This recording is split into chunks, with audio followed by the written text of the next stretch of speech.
except for the janitorial stuff. My name is Dick Hasko. I'm with the consulting firm WGI Engineering, and we are retained by the city as program managers for the entire four-year neighborhood program, which basically oversees the whole thing and watches the budget and coordinates with staff and the consulting engineers in each district. What we want to go through tonight, and I'm just going to say a couple of brief things introductory-wise, and I'm going to introduce our district consulting engineer up to you, and he's going to take you through the project briefly and explain to you what's involved, what we're planning to do at this point. We're about 50% done with the plans, which is where we like to be when we have these meetings, so that we can give you some idea of what you're looking at. And later on, then we're going to open it up to questions and answers. Your questions, hopefully our answers. And then we're going to give you an opportunity to tell us in a couple of different categories here if you have any specific issues on your street that you would like us to try and address with the design. And we're going to ask you to prioritize for us. But we'll get to that later. So, with us this evening, Jamie Brown, who is the city's public services director, Brian Shields, who is the city's public water utilities / city engineer. So we have two major decision makers with us tonight. Hopefully we'll be able to assist us if we can't answer any questions that you may come up with as we go through. What we're going to talk about tonight, this year 4, which is the last year of the program, is broken down in District 1 is broken down into 2 projects. One of them is going to be what we call a push button project, which is a project that is exclusively road work. We have 4 contractors under contract that were awarded at the beginning of the program through competitive bid. So we have a series of unit prices for all of the various and sundry types of materials and labor in order to go into building the roads. So what we do if there's no utilities or if there's very, very minor utility work is we take the quantities we get from the engineer, basically the cost estimate with how much asphalt, how much shell rock, how much concrete, that sort of thing. And we plug it into the matrix and we find out which one of these 4 contractors comes out cheaper. And he's the one that we will then go to and give him the project. What that helps us to do is it helps us to shortcut the bid award process. The other project that Tom will take you through here, if I can get to the front, is a much larger project, and it involves a lot of water main and underground utilities. So that we're going to have to get competitive bids on. It's about a 2.5 month process. Whereas awarding a push button project for the contract we already have is a matter of maybe a month. So that's why we like to do that. We can short circuit that process a little bit, still award to competitively awarded contracts and get the program moving faster. So, having said all that, I'm going to have Tom come up. This is Tom Biggs. He's with the firm of Von Cruz & Associates. They're the district engineers of District 1. Tom's going to give you a briefing on this program. Good evening. I'm going to walk and talk with this. Got a few people close. Is that all right? Yep. So this year 4, project 1, basically what we're here to talk about tonight is these pink colored roads, streets from 8th Street east or west to East Street, south of Lake Avenue, down to 12th Avenue south. But you can see there's some specific blocks. And you can go, by the way, so anytime if you want to follow up on this, because you have a picture, you go to www.lakewoodroads.com. That's the website. You get a lot of information on that website. But for tonight, excuse me, so these are the roads we're talking about for year 4, project 1 in District 1. So there's about all of these roads that you see here have about 5.5 miles of roadway projects in this program in year 4. These are basically, as Dick pointed out, these are all roadway projects. There's not any utilities in it. There's going to be a utility project in alleyways, east and west of these roadway projects. But these roadway projects, reconstructing the roads, replacing curb and sidewalk where the existing curb and sidewalk is either missing or damaged. That's basically what this project's about. I have some preliminary drawings up here. Yes? Oh, it says Sixth Avenue, oh, Lake Avenue to Fifth Avenue South. So this is East Street, and it's stopping. It's stopping At east Fifth at Avenue Fifth South? Avenue South. Oh, so this is East. So yeah, that is our, so they're going to stop, this is Sixth. That's Sixth, and so East Street is from Lake. So they're Fifth. stopping right in front of our house. The Fifth Avenue is the walkway. Yeah, Yeah, we yeah, don't, that's just a. Yeah, that's greenway. a It's a right, greenway. it's a right of way, it's Yeah. greenway. Right. Okay. It's platted as Fifth Avenue South. It's not developed roadway. Yeah. Fifth Avenue, I think, is a greenway. Yeah, It's a a greenway, greenway. yeah, Okay. yes. It's a utility corridor and it's a greenway.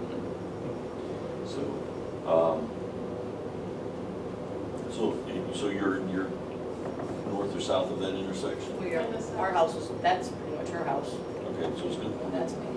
so it's gonna be, so we're right, Right there. Your block. Yeah, we're right where you guys at? there. Okay. So you guys are all on South East Street. All right. So, Which is, we're very happy to see. Yes.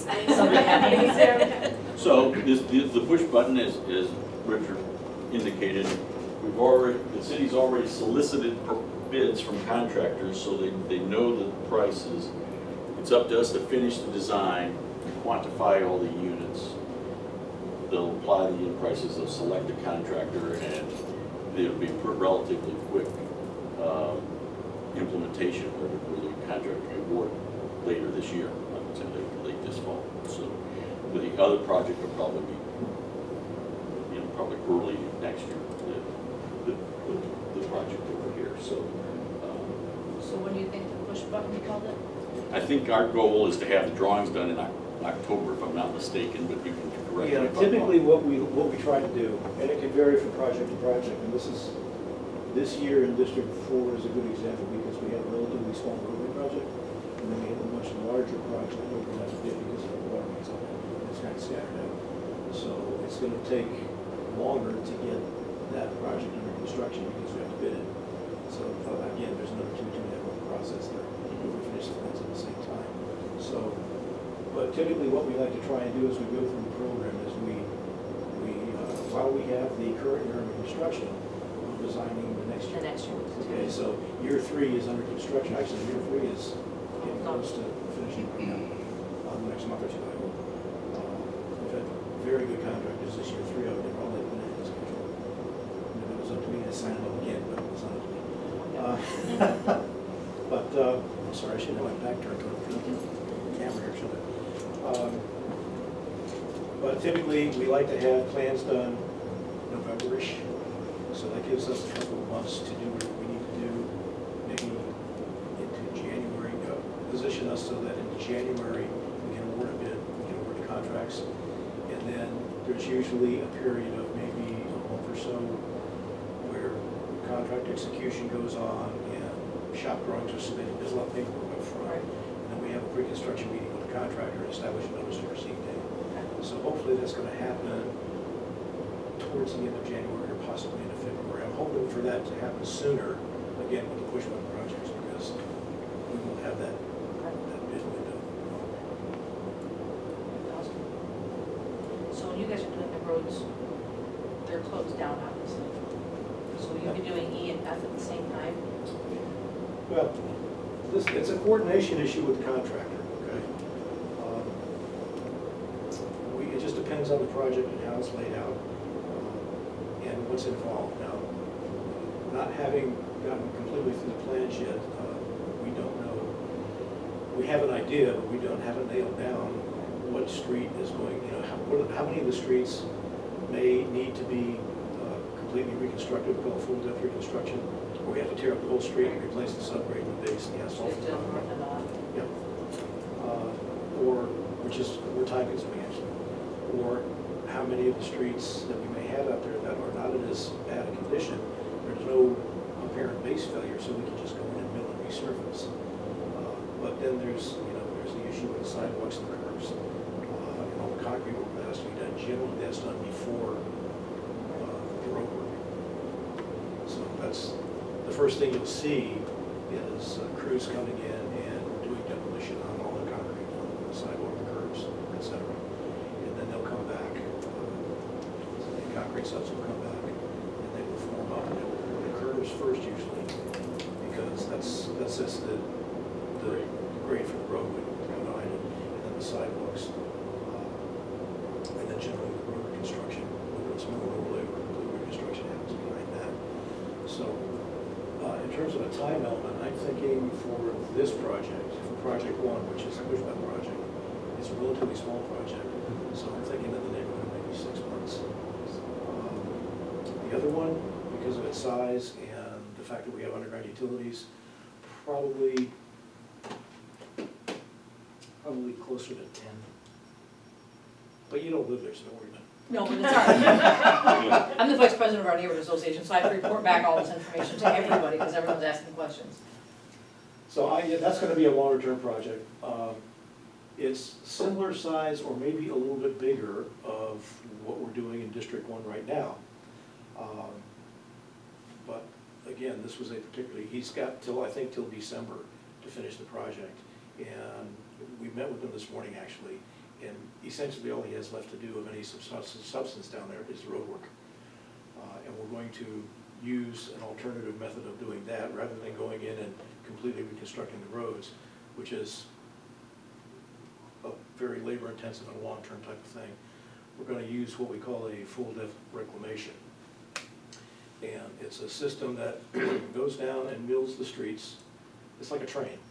And pieces of equipment are right behind each other.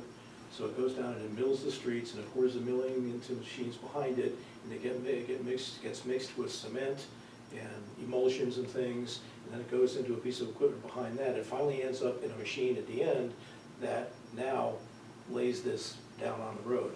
And what you end up with is what we call a black base. Okay, it's not the final street, but it reestablishes the structural integrity of the street. So after that process is done, then you just come in and resurface it with, a 1-inch overlay or something to put the furnished surface on it.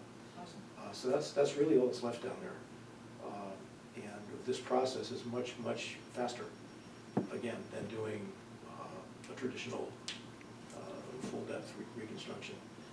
So we're hoping to have the roads done out there, or at least to the black base, to the part where it almost looks done.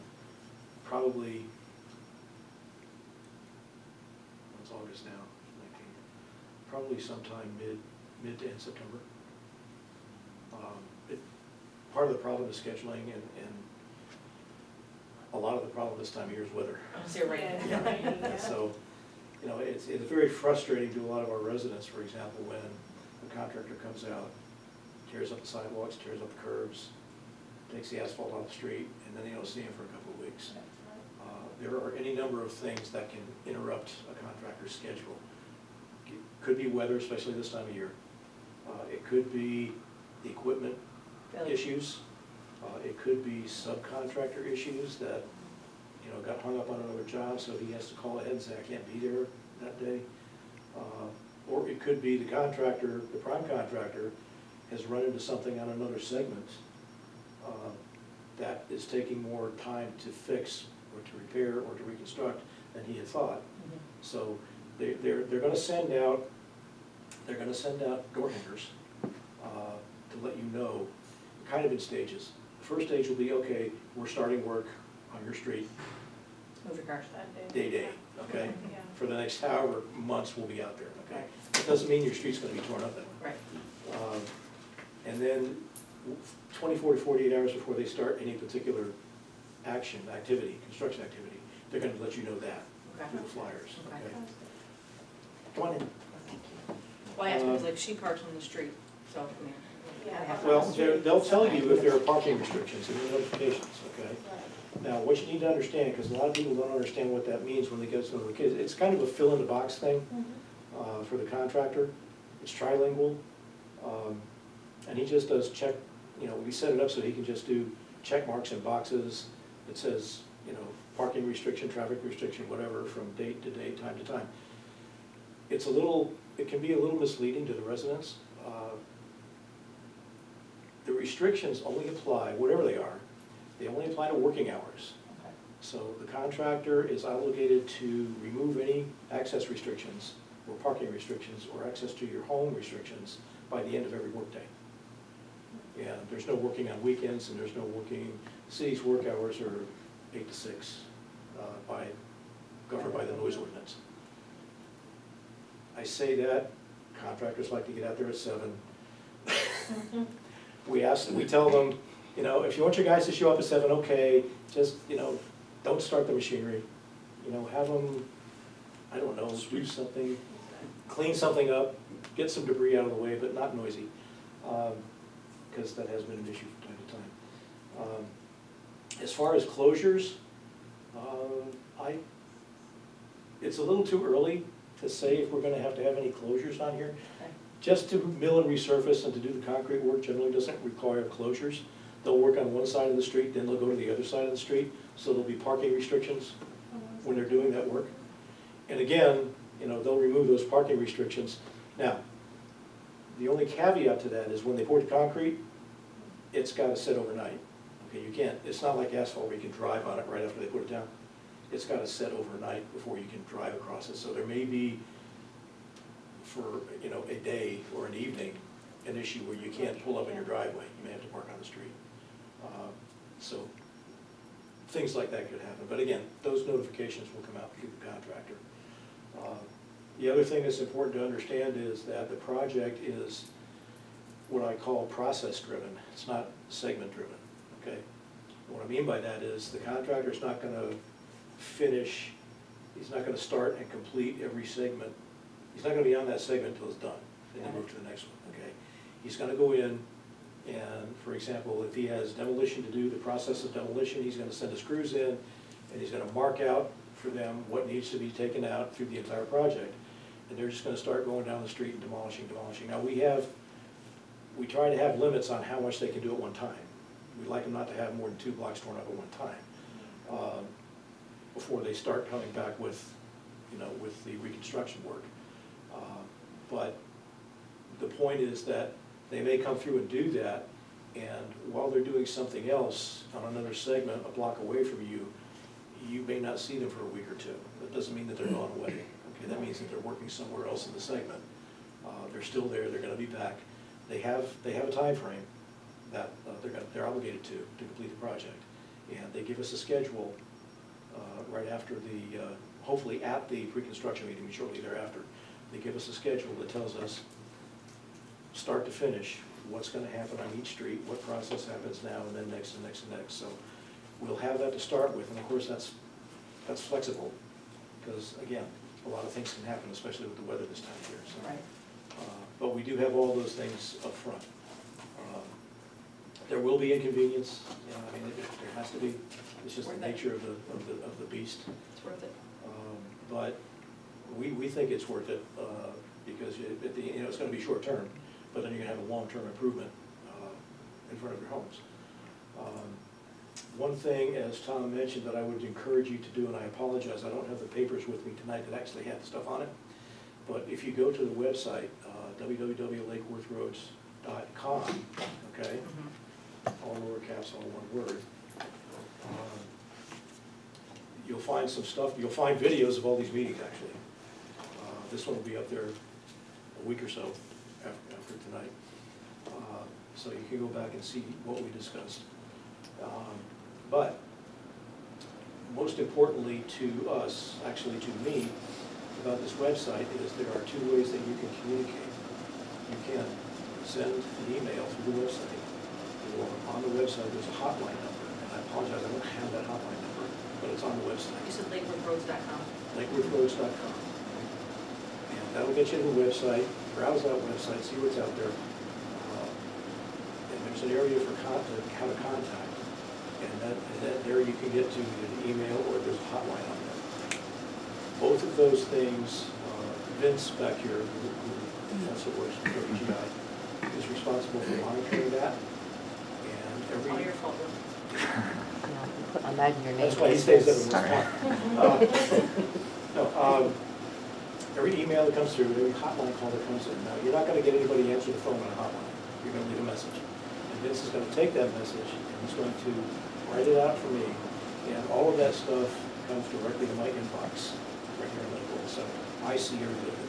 If you have an issue with the project, if you have a problem with something that's going on, or when you start the project, talk to your neighbors that weren't able to be here tonight, to the association, and give them that website, and tell them that, you know, if they couldn't make the meeting tonight, the video will be posted, and we can watch it.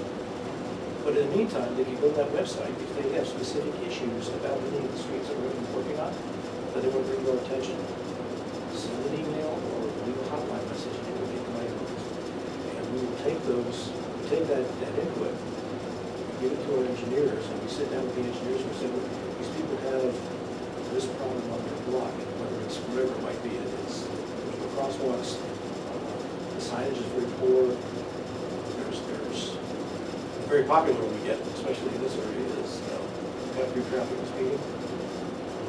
So for traffic calming and things like this, those are things that we need your input because, you know, we can do all of the traffic counts, the drive-bys, when we get a chance to see the radiation on the gutters and everything. You guys are out there every day, it's right in front of your house, so you're looking at it every day.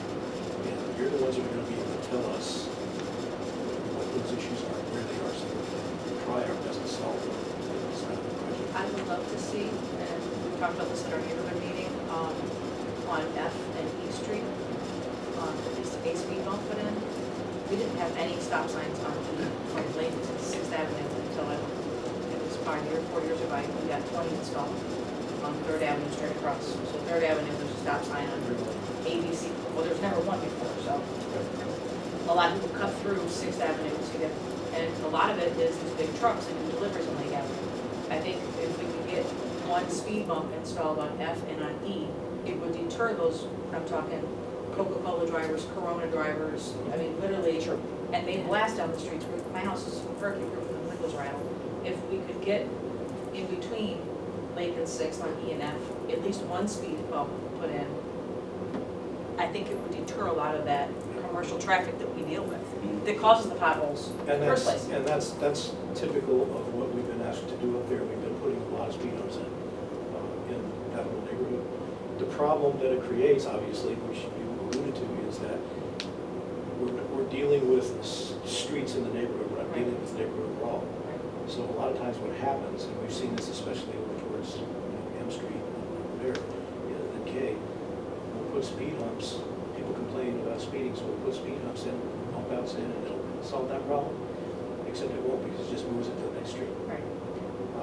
Which is, you know, it's the problem with the approach, but it's the only approach that we have. Well, I think we don't have it so much on C and B because there's really not a way for them to turn once they get off 95 to those streets quickly. So they wait till they get to D, E, and F because there's a turning lane there that they can Sure. sit in. And, you know, like today, I couldn't cross from Lake going southbound onto E Street. I'm at Lake and at the stop sign, which is horrible to cross anyway, every single night, Lake to cross over. And the Coca-Cola guy turns in front of me and he just stops. So I can't even cross Lake Avenue to get on E Street because now he's got the whole street blocked. And there's a big sign right there that says no trucks with the X in it, and they don't care, they still do it. So I was hoping that during this process would be a good time for us to be able to at least install Absolutely. one. And again, this is the consensus of Royal Poinciana, which is that whole square from, we are 95 to Dixie, Lake to 6th Avenue. That's our whole neighborhood. And, you know, it's been an uphill battle with, you know, I mean, I've called the UPS and the FedEx you have to deal with, but, I mean, I literally tow trucks that just fly through and, you know, the stop signs slow them down, they get to 3rd, then they just get ramped up again by the time they get to 5th Avenue and they're going. Yeah, again, it's been a problem for every project we've done in this neighborhood. So absolutely. What about bike lanes? Bike lanes. Because in our neighborhood, a lot of our community Okay. is on bikes. We are, Yeah, we don't actually do bike lanes anymore, we do what they call sharrows, okay? It's a shared lane, and it's Okay, yeah, that's what I mean. it's Okay, so yes, designated by a that. little arrow there, therefore the Are we term gonna have sharrow. those on E and F? We haven't been, and they basically replace the bike lanes, okay? So Okay. instead of bike lanes, we do sharrows. We have not, and I say that because in the initial parts of the program, we were not reestablishing, or we were not establishing bike lanes unless there was one there already. So we weren't creating any new ones, but How that's. do we get to create new ones on E and F? You know how our neighborhood is, I mean, it's 90% bike little riders. And that's what makes it so dangerous to cross Yeah, Lake Avenue, sure. because you gotta wait for the bikes to go across and not get hit, and Well, part, as Dave was saying, part of this program is we've moved to the sharrows, mainly because a lot of our, most like in your neighborhood, we have, certain width of the right of way, right, the road itself, and a lot of our, especially on our one-way streets, we just don't have the right of way. You're dealing with an existing elevation on each side, right. and you've got the sidewalk, and people like the street parking, and people like parking on both sides of the street, and then you're gonna have your travel lane to also now fit a bike lane in there. It's just, there's no space on a lot Even of on our that streets. Is there any way to make F one-way between Sixth and Lake Ave instead of two-way? Because it's one-way on the north side, but it's Two two-way on ways the on F, south which is- side, and there's, You It's have, really narrow. you have two cars trying to pass each other, you got cars parked on each side, and then you got a bicycler in between Trying to you, and wait. it's just, it's a recipe for disaster, it really is. is that a possibility to make F one-way? The city, I'm sure, has a process for that, but it's Okay. not something we would do. Okay, I with wasn't this sure if it was in program. the plans, or if that was something that was But addressed. it's something that, Okay, if it's something that would solve the issue without moving it to any other parts of the neighborhood, I'm certain that they would consider. But I think it would take a lot of those trucks over to Dixie. it would take them to Dixie, because Sixth is the cut-through, or F is the cut-through. And see, the bike lanes were okay on the one-way streets, Right. because you only have one traffic. Right. Well, but like he said, we're one way, but we have cars parked on each side. Cars parked on either side, Yeah. Right. okay? But when you try and put a 4-foot bike lane there, at least you're only encroaching on one traffic lane. When you try and do that on a two-way street, now you're squeezing the cars together going down the street and they have a problem. Yeah, this is Europe. Yeah. So what do you think about F Street? We need to look at F, because I know for the pairs, Yeah, so it's a pairing issue, and we do pairing, for example, we looked at Second Avenue South and Second Avenue North, the downtown area from Dixie to Federal, and there were numerous hearings held on that. That has not yet occurred, but that's in the works. So it takes public hearings in order to do some of that, because when you turn one street from two-way to one-way, then you gotta pair it with the next street, so more than one street becomes involved. So we have to go through hearings. Well, you really wouldn't, because the railroad's next. Yeah. F is next to the railroad. Yeah, but then E, then you would have to look at E. So E change that. goes north, Mhm. D goes south. So F would have to go south, right? Because it usually goes north, south, north, south, north, south, yeah, F would have to be a one-way southbound, southbound, since, E is northbound. right? And north of Lucerne, it's southbound as well, right? Yes, I looked at it. yeah. Yeah, E we'll goes have to north look and at F goes southbound We'll, one way. we'll definitely look at it. We'll look We'll look at it for sure. I mean, you know me, we gotta get a petition signed or whatever. Oh, I'm fully aware. You just tell me what we have to do to make your job Yeah, easier. we will look at that though. Okay. Any other questions? Is there any, is it on the website, like what you're planning to do, like what it entails? I mean, obviously roads, sidewalks. Basically, excuse me, again, for this project, which is the push button project, the one that's just exclusively road work Mm-hmm. in this neighborhood, it's gonna be roads and sidewalks and curbs. Okay, And basically, because that's what you got, I mean, it's right away to right away, 40-foot right away, so you got sidewalks, curbs, roads. We will certainly look at traffic calming, especially after that. We've been doing it throughout this neighborhood with previous projects. I've seen because some of same the issues, some of the yeah. things done, and I'm jealous. So whether we do yeah. it with speed humps or bump outs at intersections or some combination, I mean, Mhm. there's a variety of ways to address those traffic issues. So our engineers will be looking at, what the best way to do that is to solve that problem. Again, we're trying not to just move it to the next block or two. Yeah, I will well, tell you, Jamie, that if you pull PBSO crash reports Mhm. for Third and E, there have been 2 in the last year where the houses on each side got hit. Is that house that's right on the, there was Fourth and he also got hit. Oh, that's not my Fourth and E. That's It was Fourth and E. Fourth and E, one of them, the van rolled and the tree stopped the van from going through the house. And the other one, the car drove right up and like parked next, like up on top of the house, that's my next door neighbor's house. Yeah. The When greenhouse they next to design me? calming measures, they need to look at crash reports, and they need Okay. to look at speed studies. Okay. So they'll do that as part of their scope of services. Yeah, that's at Fourth To and put E, the it's a measures at the disaster. right places. Right. Yeah, Can I ask one more there's question? There's one block, I forget which one it is, where there's a structure on the southwest corner of the intersection, and it's right on the right of way. And, I mean, it's block walls, there's a two-story structure there, and you cannot see. If you're going east on the avenue, or if you're going north, I think it's maybe C Street, I think it's a north one way, or Yep. D Street maybe. no. But you See can't it stop. see, neither one of those, because of that building there, You can't neither see one it. of those can see. And one is a stop condition and one isn't. Right. So I've been through there and had some hairy experiences since I've been in Lake Worth, so I try to. Welcome to the avoid that. neighborhood. I have, So when you do. I live on F, and so behind me, there's a lot of commercial business. And they park their vehicles all on the street during the day. Are you gonna, like, are they gonna get notices and I don't know where their workers are gonna park, when they're tearing up the roads.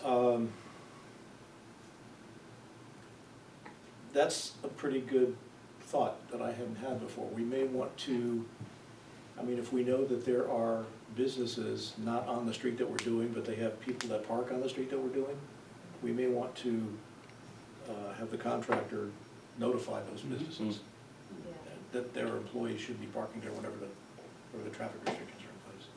We have to figure out who those are. It's pretty much anybody on the east side of F Street, Well, you could- because they park on those side streets. They'll park on seconds jammed with cars. Yeah, and they usually, or they'll try to park up literally right up on where the railroad is, Mhm. on the grass at the railroad, Mhm. which is not Well, that's the legal. railroad's problem, no. My only other question was, I hear you talking about taking up existing sidewalks and redoing the sidewalks, which I'm excited about. Any damage that's done to privacy fences or anything like that, if anyone comes forth and has a problem, do we just go to the website to let them, to let That's you all know? on you, no, I'm kidding. No, the contractor is responsible for repairing any damage caused by the construction on private Okay. property, whatever it may be, Okay, if he takes on private property. Right. Okay, now, if there is which I don't think this will come up in this neighborhood, but if there's an encroachment in the right-of-way of private improvements, shrubbery and hedges usually is what we run into. If there's no way to get around it, if we can't design around it with, for example, the sidewalk system, the pedestrian circulation system we're trying to design, then if they're legally an encroachment on the right of way, so the city has the authority to go in there and take them out and build what it needs to build. I don't think that's gonna be an issue in this neighborhood, but whether it's a fence, whether it's landscaping, irrigation, whatever it may be, they're gonna be, at the very least, I would think, they're probably gonna be having to restore some driveways, possibly back onto the private we property. don't have a lot, but a lot of It four must go driveways through in the alley, every yeah. street. Yeah. We don't have You know, many. that's, Yeah, but my concern was like fencing and things like that. no, and that may happen, but yes, it's the contractor's responsibility to do it. Now, having said that, the contractor is going to wait until the end of the project, until all the work that he can bill big numbers for is done, before he goes back and wants to go back and do all that restoration, with the exception of Driveway? irrigation. What about driveways? Well, yeah, driveways. Like, I gotta he's gotta get into my maintain access. driveway. He's gotta maintain access anyway, but. Okay. The first thing he will do after the curbs and the sidewalks and at least the first course of asphalt is down on the Okay. roads, is he will go back and start restoring the driveway connections. And it depends on how the construction works out vertically. If he even has to do that, if he can meet your driveway right at the right-of-way line, or if it's too steep to meet ADA requirements, so in order to slighten the slope, you may have to go back into your property a little bit. They'll coordinate with the homeowner Okay. to do that. But that's a possibility as well. Yeah, mine's quite pitched, You have a steep because it goes road? right up into the carport. Okay. So it goes right up, so it's got quite a pitch. So yes, that's, Okay. yeah. Awesome. Now, if, as we get rolling through the project here and it starts to break ground, again, if the contractor is not being responsive, the city also has, I should mention, a project manager, very competent gentleman, works for Jamie, and he is overseeing the construction on the projects, much as I am overseeing, kind of the whole sphere. So he's pretty good interacting with the residents and the contractor to make sure those kinds of issues get taken care of. He does get busy because he has other responsibilities with city crews, et cetera. So if you've had something that you think is important, especially if it's irrigation, that you're not getting, it's not getting handled for you in a timely fashion in a week or two, go to the website, leave a hotline call. Again, those things come right to my inbox. Okay. And that triggers me to get in touch with the contractor and see if I can build a fire. Awesome. You guys are taking notes, you must be contract. Hey Dick, on a separate side note, the water main improvements, we've got going on separately by different contractors. So you will notice work going on in the alleyways Yeah. by different contractors. Right. The one that Dick mentioned is doing an excellent job for us in some of the other districts. That same contractor will be doing the water main work between D&E and E&F in the alleys, the sections that previously weren't completed. So that'll really improve your water quality and your water pressure. The pressure? Pressure, mostly pressure, 'cause right now you've got Triple, 2-inch galvanized water mains that serve 25, 30 homes off of Right. one line. That's like having a water service to one building serving 20 homes. It's just that, no wonder you don't have any Well, pressure. I noticed right now. That will completely change. at The the end of alleyway day. right between Lake and, not even First Street. The alleyway like right behind Tropical Market and all those. Mhm. I noticed that's tore up right now, Yeah, so they must have put the water lines there. yep. Yeah, the water main improvements really, we've been doing them in the streets. It's not terribly cost effective for the water utility because it costs them more money because they have to participate in the street reconstruction. So, of course, there's ample bond funding at this point to take care of all that. So what we're doing now is we're going ahead and just upgrading the water main in the alleys, and then reconnecting the services. But yeah, you're gonna go from a 2-inch galvanized pipe that used to be like that, now it's probably like that, with a corrosion inside, to an 8-inch pipe, brand new, connected to it, so your pressure's gonna go up, your flows are gonna go up. Most importantly, your fire protection's gonna improve. I don't know, Yeah, you notify your insurance company, Yeah. you get a break on your fire insurance because of the addition of hydrants. Really? Yeah. so that actually, a lot of people don't think about that, but that's also a major benefit. I don't wanna say due to the program, but it's kind of an unintended good consequence, because the city had the foresight to, when the program was established and planned over 4 years, they had the foresight to say what was going on with the rest of their capital improvements with the utilities, and just kind of dovetail common projects and common areas from a common sense standpoint, so you don't have to go there and do it at one time. But, yeah, we've had to do some sewer work, we've had to do some drainage work, structurally, solve some funding and funding issues. So anything that we can do, any problem that is brought to our attention or that staff is aware of, many of the problems staff's aware of is we will try and resolve with this project. Bond money's only gonna pay for the road work, okay? But if there's water main work, water utilities account's gonna pay for it. If there's drainage work, stormwater account's gonna pay for it. So there's a variety of resources and funding resources that are available. All right? You wanna vote? Vote. I think we heard the traffic calming and was important, and some shared lanes was important. Tom's gonna give each of you 2 little stickies. One of them's gonna be blue, one of them's gonna be purple. So what we would like you to do is take your sticky, and take the blue one and put it on any of those things on top that you think are important for your district. Okay. Kind of prioritize for us. And the same thing with the purple. So what other choose two, right? One on top, You one on get, bottom. you each get one for blue and one purple. Come on, Vanessa, let's do this. Because we only want you to vote. Man, had I known this, I'd have made sure I brought everyone. Let's go, we have things to do. See, then we're gonna tell people, you weren't there to vote. Vanessa and I had to carry, we carried the weight. Yeah, it's what happened.